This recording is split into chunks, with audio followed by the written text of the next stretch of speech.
नमस्कार मित्रांनो, मराठी मनोरंजन कट्टामध्ये तुमचं मनापासून स्वागत. आजच्या तारिणी मालिकेच्या भागात एकामागून एक असे मोठे धक्के बसले की घरातलं वातावरण पूर्णपणे बदलून गेलं. कौशिकीने सगळ्यांसमोर असा खुलासा केला की सगळेच हादरले आणि शेवटी युवराजबद्दल अशी बातमी समोर आली की प्रत्येकाच्या पायाखालची जमीनच सरकली. अशाच रोजच्या ताज्या आणि सविस्तर तारिणी मालिकेच्या अपडेट्स पाहायच्या असतील तर आत्ताच आपल्या मराठी मनोरंजन कट्टा चॅनलला सबस्क्राईब करा आणि व्हिडिओ आवडला तर लाईक आणि शेअर करायला विसरू नका. आजच्या भागाची सुरुवात होते कौशिकी घरी आल्यानंतर. घरात येताच ती थेट तारिणीकडे जाते आणि तिला विचारते, तारिणी, तू खरंच गुलाबला आपल्या घरात पाहिलं होतंस का? तारिणी शांतपणे हो असं उत्तर देते. मग कौशिकी पुन्हा विचारते, कधी पाहिलंस? इथे आपल्याला फ्लॅशबॅक दाखवला जातो. तारिणी जेव्हा युवराजच्या खोलीत गेली होती तेव्हा तिथे गुलाब उभा होता. तारिणीला पाहताच तो म्हणाला, मी युवराजचा पार्टनर आहे, आम्ही दोघं एकत्र काम करतो. यानंतर सीन थेट निशीच्या रूममध्ये जातो. तिथे पद्मिनी, रेखा आणि निशी बसलेल्या असतात. रेखा खूप रागाने म्हणते, मला सुरुवातीपासूनच माहीत होतं तारिणी आणि केदार चांगले लोक नाहीत. माझ्या मुलीला आणि आम्हाला त्यांनी खूप त्रास दिला आहे. ती पुढे म्हणते, पद्मिनीताई, तुम्ही जो निर्णय घ्याल त्यात मी पूर्णपणे तुमच्या पाठीशी उभी आहे.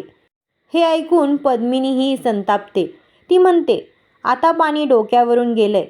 त्या दोघांना अशी शिक्षा झाली पाहिजे की ते आयुष्यभर लक्षात राहिली पाहिजे. थोड्याच वेळात रेखा विचारते, कौशिकीताईंकडून काही बातमी आली का? पोलीस स्टेशनमधून काही कळलं का? पद्मिनी म्हणते, अजून काहीच कळलं नाही. खरं तर या सगळ्याला कारणीभूत कौशिकीच आहे. तिनेच तारिणी आणि केदारला या घरात आणलं. ते आलेच नसते तर आज हे घडलंच नसतं. रेखा फक्त एकच गोष्ट बोलते, माझ्या जावई युवराजला लवकर घरी आणा, बाकी सगळं नंतर बघू. इतक्यात चेतना काकू येतात आणि सांगतात, वहिनी, कौशिकी आली. हे ऐकताच निशी धावतच बाहेर येते. ती आनंदाने म्हणते, कौशिकीताई, मला माहीत होतं तुम्ही माझ्या युवीला नक्की घेऊन याल. पण कौशिकीच्या चेहऱ्यावर आनंद नसतो. ती काहीतरी सांगण्याचा प्रयत्न करते, मात्र निशी तिचं काहीच ऐकून घेत नाही. ती सतत एकच विचारत राहते, माझा युवी कुठे आहे? बाहेर थांबलाय का? आत का आला नाही? तेवढ्यात पद्मिनी, दयानंद खांडेकर आणि घरातील सगळेच एका प्रश्नाने कौशिकीकडे पाहू लागतात. कुठे आहे युवराज? कौशिकी काही क्षण शांत राहते आणि मग एक वाक्य बोलते, युवराजला बेल मिळणार नाही. हे ऐकताच घरात एकदम शांतता पसरते. सगळ्यांच्या चेहऱ्यावर धक्का स्पष्ट दिसू लागतो. निशी तर पूर्णपणे हादरून जाते. तिच्या डोळ्यातून अश्रू वाहू लागतात. युवराजला बेल मिळणार नाही हे ऐकताच घरात एकच खळबळ उठते. पद्मिनीला या गोष्टीवर विश्वासच बसत नाही. ती रागाने कौशिकीला म्हणते, बेल कशी काय मिळणार नाही? तू कौशिकी खांडेकर आहेस ना, मग माझ्या मुलाला बाहेर का आणू शकत नाहीस? दयानंद खांडेकर तिला शांत करण्याचा प्रयत्न करतात. पण पद्मिनीचा राग काही कमी होत नाही. तेवढ्यात कौशिकी शांतपणे सांगते, पद्मिनी काकू, माझं ऐका. युवराजवर जे गुन्हे दाखल झाले आहेत ते नॉन बेलेबल आहेत. जोपर्यंत तो निर्दोष आहे हे सिद्ध होत नाही तोपर्यंत त्याला बेल मिळणार नाही. हे ऐकताच पद्मिनी पुन्हा हादरते. ती म्हणते, म्हणजे 7 दिवस माझा मुलगा कस्टडीत राहणार? कौशिकी होकार देते. हे ऐकून दयानंद खांडेकरही चिंतेत पडतात. ते कौशिकीला बाजूला घेऊन म्हणतात, कौशिकी, कालपासून तारिणी आणि केदार घराबाहेर आहेत. त्यांनी काहीही खाल्लंसुद्धा नाही. त्यांना आत घरात घे. हे ऐकताच कौशिकी लगेच दरवाजा उघडायला जाते. पण इतक्यात पद्मिनी धावत येते आणि कौशिकीला थांबवते. ती रागाने म्हणते, दरवाजा उघडायचा नाही. माझ्या मुलाची ही अवस्था फक्त त्या दोघांमुळे झाली आहे. ज्या दिवसापासून हे दोघे या घरात आलेत तेव्हापासून आपल्या घरात एक दिवसही शांततेत गेला नाही. हे सगळं तारिणी आणि केदार बाहेर उभे राहून ऐकत असतात.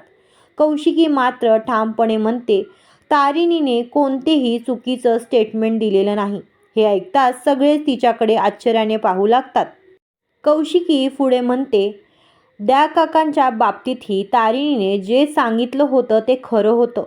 तिच्यामुळे दया काका सुखरूप परत आले आणि युवराजच्या बाबतीतही ती खरंच बोलते आहे. पद्मिनीचा राग आणखी वाढतो आणि ती म्हणते, एका स्टेटमेंटमुळे माझ्या मुलाचं नाव एका गुन्हेगाराशी जोडलं गेलं. पोलीस त्याला सगळ्यांसमोर घेऊन गेले आणि तुला हे सगळं बरोबर वाटतंय? कौशिकी मोठ्या आवाजात उत्तर देते, मी कोणाची बाजू घेत नाहीये. मी एक सत्य सांगतेय. आणि पुढच्या क्षणी ती असा खुलासा करते की घरात सगळेच थक्क होतात. ती म्हणते, गुलाब आणि युवराज हे दोघे मित्र होते. हे ऐकताच पद्मिनीसह घरातल्या सगळ्यांनाच मोठा धक्का बसतो. कौशिकी पुढे सांगते, युवराजच्या हळदीला गुलाब आला होता. त्याने युवराजला हळदी लावली होती. हे मी स्वतः माझ्या डोळ्यांनी पाहिलं आहे. यानंतर त्या हळदीचा फ्लॅशबॅकही दाखवला जातो. आता घरात प्रत्येकाच्या मनात एकच प्रश्न निर्माण होतो, युवराज आणि गुलाबचं नातं नेमकं काय होतं? गुलाब आणि युवराज मित्र होते? हा खुलासा झाल्यानंतर घरात काही क्षण पूर्ण शांतता पसरते. तेवढ्यात कौशिकी पुन्हा बोलायला सुरुवात करते. ती म्हणते, तारिणी सुरुवातीपासून जे बोलत होती ते खरं होतं. तुम्हाला वाटतंय ना, तिने आधी सांगितलं होतं की युवराजच्या खोलीत तिने एका माणसाला पाहिलं होतं. यानंतर पुन्हा फ्लॅशबॅक दाखवला जातो. तारिणी सगळ्यांना सांगत असते की युवराजच्या खोलीत कोणीतरी आहे, पण जेव्हा सगळे जाऊन पाहतात तेव्हा तिथे कोणीच दिसत नाही. कौशिकी म्हणते, तेव्हा आपण सगळ्यांनी तारिणीवर विश्वास ठेवला नाही. पण खरं तर त्या खोलीत गुलाब होता. तारिणी खोटं बोलत नव्हती. ती पुढे म्हणते, आणि आजही तारिणी जे बोलत आहे ते खरं आहे. यानंतर कौशिकी एक मोठा प्रश्न उपस्थित करते. ती म्हणते, गुलाबची न्यूज कव्हर करण्याची जबाबदारी युवराजकडे होती. मग त्याने खोटा साक्षीदार का आणला? हे ऐकून पद्मिनी लगेच म्हणते, युवराजने हे सगळं फक्त तुझं मन जिंकण्यासाठी केलं. त्याने कोणताही गुन्हा केला नाही आणि तूच आज त्याच्यावर संशय घेत आहेस. दयानंद खांडेकर मध्ये पडतात. ते पद्मिनीला समजावतात. कौशिकी युवराजला दोषी म्हणत नाही. ती फक्त तिच्या मनातली शंका सांगते आहे. कौशिकी ही शांतपणे म्हणते, मी असं अजिबात म्हणत नाही की युवराज रेव पार्टीमध्ये किंवा इतर गुन्ह्यामध्ये सामील आहे. पण सत्य समोर येणं गरजेचं आहे. मग ती तारिणीकडे पाहून विचारते, तारिणी तुलाही असंच वाटतंय ना? तारिणी शांत आवाजात उत्तर देते, जोपर्यंत पूर्ण सत्य समोर येत नाही तोपर्यंत आपण कोणत्याही निष्कर्षावर पोहोचू नये. पण हे ऐकताच निशीचा संतापानावर होतो. ती रडत रडत तारिणीकडे धाव घेते आणि म्हणते, हे सगळं तुझ्यामुळे झालंय. तुम्ही दोघे या घरात आले नसता तर माझा युवी आज लॉकअपमध्ये नसता. माझ्या युवीने काही चुकीचं केलं नाही. कौशिकी तिला शांत करण्याचा प्रयत्न करते, पण निशी काहीच ऐकून घेत नाही. तेवढ्यात रेखाही संतापते. तारिणी तिला आई म्हणते, पण रेखा लगेच तिला थांबवत म्हणते, मला आई म्हणू नकोस, मी तुझी आई नाही. यानंतर रेखा निशीला जवळ घेत म्हणते, माझ्या मुलीसोबत कोणी नसलं तरी मी आहे. जोपर्यंत माझे जावई युवराज या घरात परत येत नाही तोपर्यंत मी या घरातून कुठेही जाणार नाही. हे बोलून रेखा निशीला घेऊन तिच्या खोलीत जाते.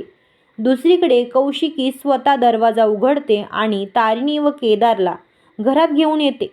घरात येताच दोघेही दयानंद खांडेकरांना मिठी मारतात आणि भावूक होऊन रडू लागतात. हे दृश्य पाहून कौशिकी लगेच डॉक्टर कामतांना घरी बोलावते. यानंतर आपल्याला तारिणी आणि केदार यांच्या रूममध्ये दिसतात. केदार म्हणतो, निशीच्या आईमुळे आता घरातला वाद अजून वाढणार असं वाटतंय. त्यावर तारिणी शांतपणे म्हणते, त्यांनी काही चुकीचं केलं नाही. त्यांना त्यांच्या मुलीची काळजी वाटते म्हणून त्या इथे आल्या. पण आता मला निशीची खूप काळजी वाटते. ज्या माणसावर तिने इतकं मनापासून प्रेम केलं तो माणूस प्रेम करण्याच्या लायकीचा नाही. याचंच मला सर्वात जास्त वाईट वाटतंय. केदार म्हणतो, तू निशीला किती वेळा समजावलं होतंस की युवराजशी लग्न करू नको, पण आता त्याचा काहीही उपयोग नाही. लवकरच युवराजचं खरं रूप सगळ्यांसमोर येईल. तारिणी पुन्हा म्हणते, युवराजने जे काही केलं असेल त्याची शिक्षा आता निशीलाही भोगावी लागते आणि हेच मला सर्वात जास्त दुखावतंय. यानंतर दोघं एका नवीन सस्पेन्सबद्दल बोलू लागतात.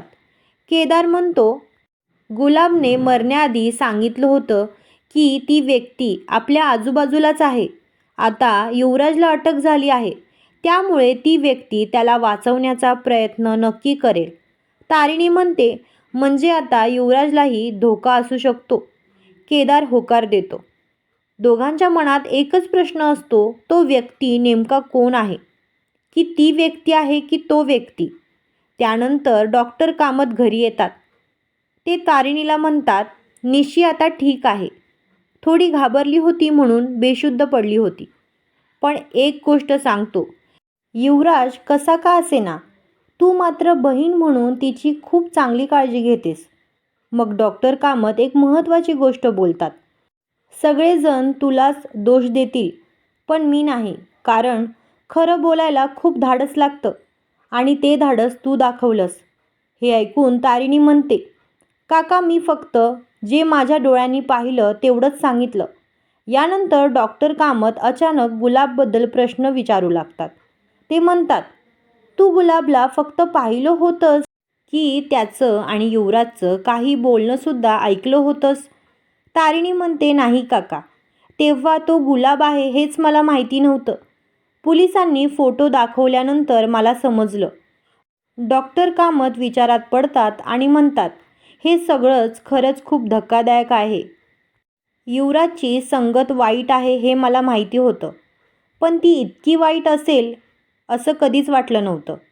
हे बोलून डॉक्टर कामत निघून जातात. उद्याच्या भागात पुन्हा मोठा राडा होणार आहे. रेखा तारिणीने दिलेला चहाचा कप तिच्याच अंगावर फेकून देते आणि रागाने म्हणते, तुझी खोटी काळजी आम्हाला नको. दुसरीकडे पद्मिनी वकिलांवर संतापलेली दिसते. तर जामकर यांच्यापर्यंत युवराजच्या अटकेची बातमी पोहोचते. आणि शेवटी तारिणी फोनवर कोणाशी तरी बोलत असते. तेवढ्यात कौशिकी तिथे येते आणि तिच्या हातातून फोन हिसकावून घेते. तारिणी कोणाशी बोलत होती? कौशिकीला नेमका कोणाचा संशय आलाय आणि पुढे काय होणार हे पाहण्यासाठी उद्याचा भाग अजिबात चुकवू नका. आजचा भाग तुम्हाला कसा वाटला हे कमेंटमध्ये नक्की सांगा. व्हिडिओ आवडला असेल तर लाईक करा, शेअर करा आणि अशाच रोजच्या सविस्तर अपडेट्ससाठी आपल्या मराठी मनोरंजन कट्टा चॅनलला आत्ता सबस्क्राईब करा. धन्यवाद.